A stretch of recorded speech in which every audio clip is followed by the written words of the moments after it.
어제 본 말씀에서 예수님은 작은 자 하나라도 업신여겨서는 안 된다고 하셨습니다. 이어 예수님은 오늘 본문 12절로 14절에서 잃어버린 한 마리 양의 비유를 통해 작은 자를 향한 사랑과 관심을 계속해서 가르치십니다. 잃어버린 한 마리 양의 비유는 어떤 사람에게 양 100마리가 있는데 그 중에 하나가 길을 잃으면 99마리를 산에 두고 길 잃은 양을 찾으러 간다는 겁니다. 그리고 그 길 잃은 양을 찾으면 길을 잃지 않은 99마리보다 찾아낸 한 마리 양으로 인해서 더 기뻐한다는 것입니다. 이 잃은 양 비유는 누가복음 15장에도 나옵니다. 그런데 누가복음 15장과 오늘 본문은 관점이 조금 다릅니다. 누가복음에 나오는 잃은 양의 비유는 교회 공동체 밖에 있는 사람들, 다시 말해 불신자들을 향한 사랑과 관심을 가르치는 비유입니다. 그에 비해 오늘 본문 이 마태복음에 나오는 잃은 양 비유는 교회 안에 있는 연약한 사람, 즉 교회 안에 작고 연약한 신자를 향한 관심과 사랑을 가르치는 비유입니다. 하나님께서는 교회 안에 있는 작은 자 한 사람이라도 실족하지 않기를 원하십니다. 하나님은 양 100마리 중에서 한 마리를 잃어버리면 그 한 마리를 찾아 떠나는 목자와도 같으신 분입니다. 예수 그리스도 역시 하늘 보좌를 버리고 이 땅에 오셔서 무가치에 보이는 잃은 양 한 마리를 찾으시는 분입니다. 이처럼 하나님 예수님은 한 사람을 향한 절대적인 사랑을 가지고 계십니다. 교회 공동체는 바로 이러한 하나님의 사랑과 열정, 예수님의 사랑과 열정을 본받아야 하는 겁니다. 그런 맥락에서 교회는 큰 자들만 잘 관리하고 대접해서는 안 됩니다. 아무 문제 일으키지 않고 잘 있는 그런 사람들만 돌아보면 안 됩니다.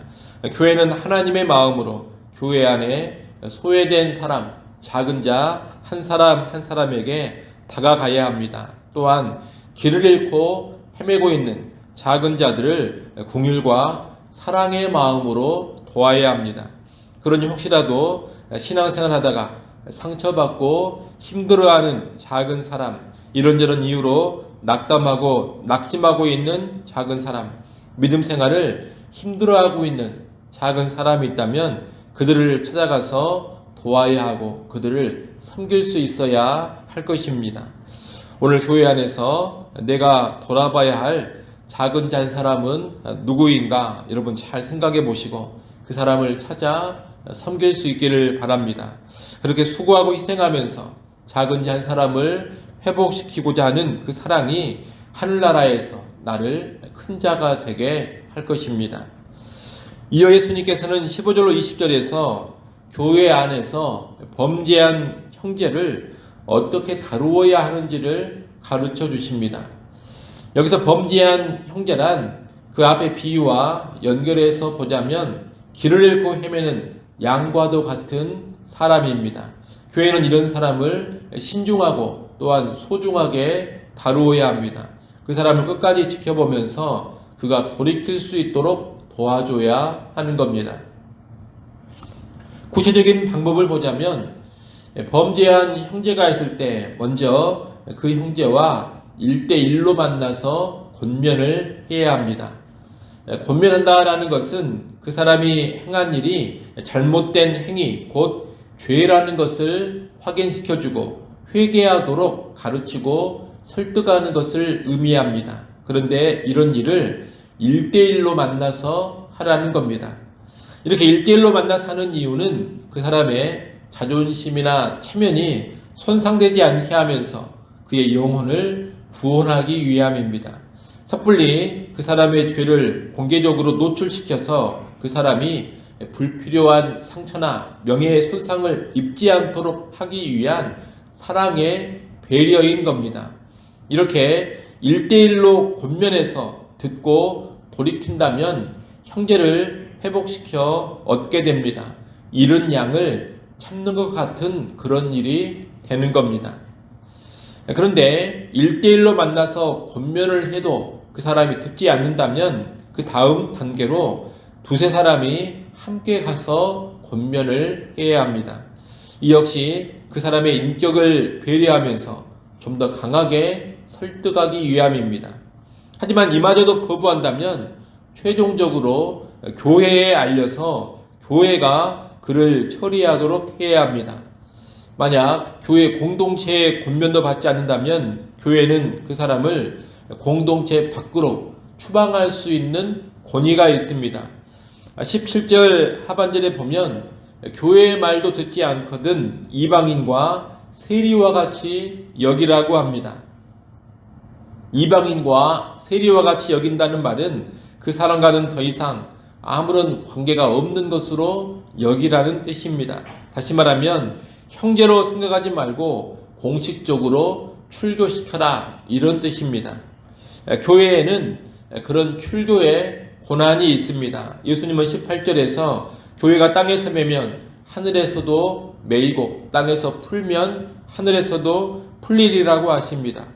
교회가 공식적으로 내린 정당한 결정에 하늘이 그대로 따른다는 겁니다. 다시 말하면 교회의 정당한 공적인 결정을 하늘의 하나님께서도 그대로 받아주시고 인정해 주신다는 뜻입니다. 교회의 권위는 하늘의 권위와 이렇게 연결되어 있는 겁니다. 그래서 교회의 정당한 결정에 하늘이 그대로 응답합니다. 예수님이 말씀하신 이 과정은 한 사람을 잃지 않기 위해서 최선의 사랑으로 대하는 모습이면서 동시에 공의를 잃지 않는 모습입니다. 언제나 교회는 범죄한 사람들을 다룰 때 이 사랑과 공의를 함께 가지고 가야 합니다. 종종 교회는 교회 안에 죄된 문제를 다룰 때 사랑을 잃어버리거나 공의를 상실할 때가 있습니다. 어떤 경우에는 사랑을 잃을까 봐서 그 사람의 죄를 권면하지도 못하고 권징을 하지도 못합니다. 이것은 공의를 상실한 모습입니다. 반대로 어떤 경우에는 무조건 다른 사람의 죄를 폭로해버리고 비판합니다. 그래서 범죄한 사람을 매장시켜 버린다든가 인격적으로 치명적인 타격을 입혀버립니다. 이것은 사랑을 상실해버린 모습입니다. 이 두 가지 모습 모두가 바람직하지 않습니다. 우리는 예수님이 가르쳐 주신 방식, 그 과정을 따라야 합니다. 언제나 사랑과 공의가 조화를 이루도록 해야 합니다. 그럴 때 교회 공동체는 건강하게 세워지는 겁니다.